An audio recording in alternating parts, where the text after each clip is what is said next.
अतिशय गोड मुरली वाजवायचे. जसे आता एक पप्पा वाजवतात ना, अतिशय गोड, तसं अतिशय गोड मुरली वाजवायचे आणि सगळी माणसं बघत बसायची.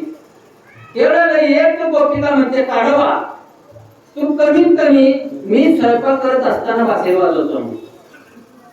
म्हणते मी स्वयंपाक करत असताना तू बासरी वाजवत जाऊ नकोस.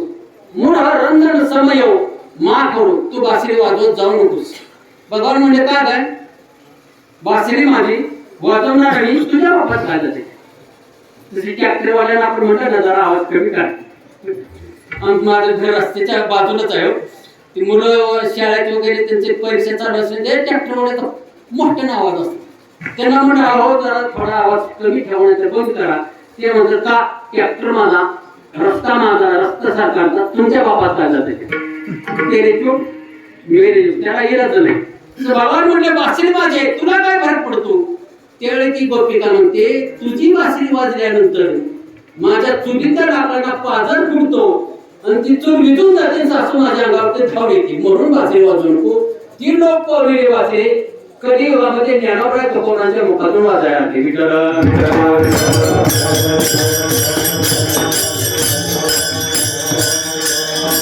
संतांच्या प्रत्येक कृतीला महाराज मूल्य किंमत आपल्याला कळला तरी कसा असता. संतांचे उपकार आहे आपल्यावर.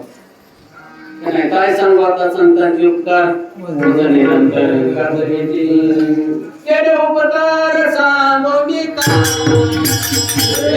उपकार सांगो मी काय.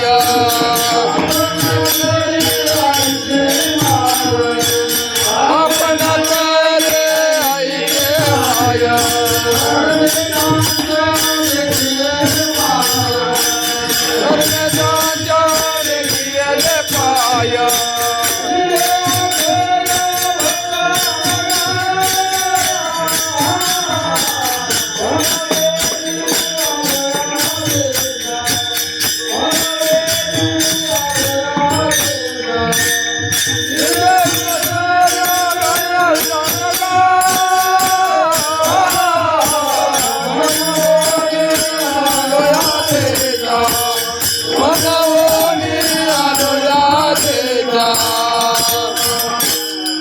आपल्यावरती संत उपकार करतात. उपकार करणारे बरेचसे आहेत.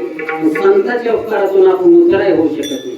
शास्त्र सांगतो रविचंद्रगाना वृक्षाने जे गाव असे सज्जना येथे परोपकाराने जे देवी निर्मिता. आपल्यावरती उपकार हे केलेले त्याच्यामुळे सज्जन संतांचा उपकार आपण परत फेड करू शकत नाही. संतांची प्रत्येक कृतीला त्यांची काही किंमत. म्हणून पूर्वाजामध्ये मी आपल्याला सांगितलं, लहान मुलासाठी जे पाठी धरली जाते त्या मुलाला काय येत नाही, पण गुरुजी काय करतात त्याच्यावरती गिरवतात. ते मुलाला म्हणतात अशा पद्धती बाबा गिरव. गुरुजीने काय एक काळा येत नाही का त्याच्यावर. गुरुजी अगोदर बोर काढतात, त्याला पुन्हा ड्रेस देतात. त्या मुलाला सांगतात असंच कर. अर्भकांचे साठी पाठी तसे संत जे क्रिया करणे जाते त्याचं बोलणं गोड, त्यांचं राहणीमान गोड, सर्व क्रिया हे संतांच्या गोडच असतात. त्याचे पुढचे एक पाऊल मी तुम्हाला सांगतो, ऐका. आपण हसतो त्याचं पर्यावसन रडण्यात होते. संत रडतात त्यांचं पर्यावसन हसण्यात होते. महत्वाचा मुद्दा आहे. संत रडतात, संतांच्या रडण्याचं पर्यावसन कशात होतं, हसण्यात होतं. ज्ञानोबराय ताटे लावून बसले, बसल्यानंतर ज्ञानोबा जरी रडले तर ते जगाचं काय केलं, संत रडतात. रडण्यामध्ये त्यांचं हसणे, आपल्या हसण्यामध्ये काय होतं पर्यावरण, पुढे काय होतं आपण आठवले. बरं आपण कुठं हसतो सगळ्यांना माहिती आहे. आपण काय हनुमंत आहे त्यांच्या संप्रदायाचे नाही. आपण हसतो कुठं असतो सगळ्या तरुणांना माहिती आहे आपण कुठं असतो. म्हणजे असं पडदा बांधलेला असतो आणि अंतरपट धरलेला असतो.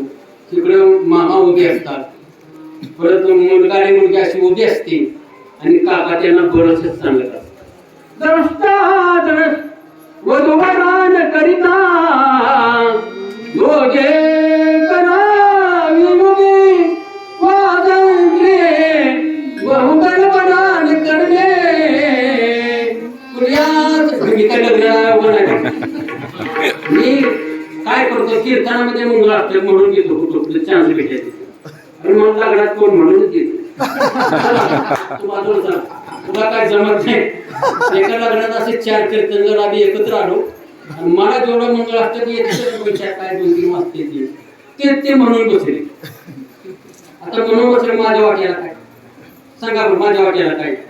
आणि ही लय वाटा ही समस्या फार मोठी आहे. एका गावात असं भजन झालं, भजन झाल्यानंतर मला ही पेटी आहे ना, मी वयाच्या 5वी पासून वाजव मला याचे स्वर कळतात. लहानपणी वडिलांनी विचारलं, बाळा तुला काय आलं मुंबईवरून, मी शाळेत असताना.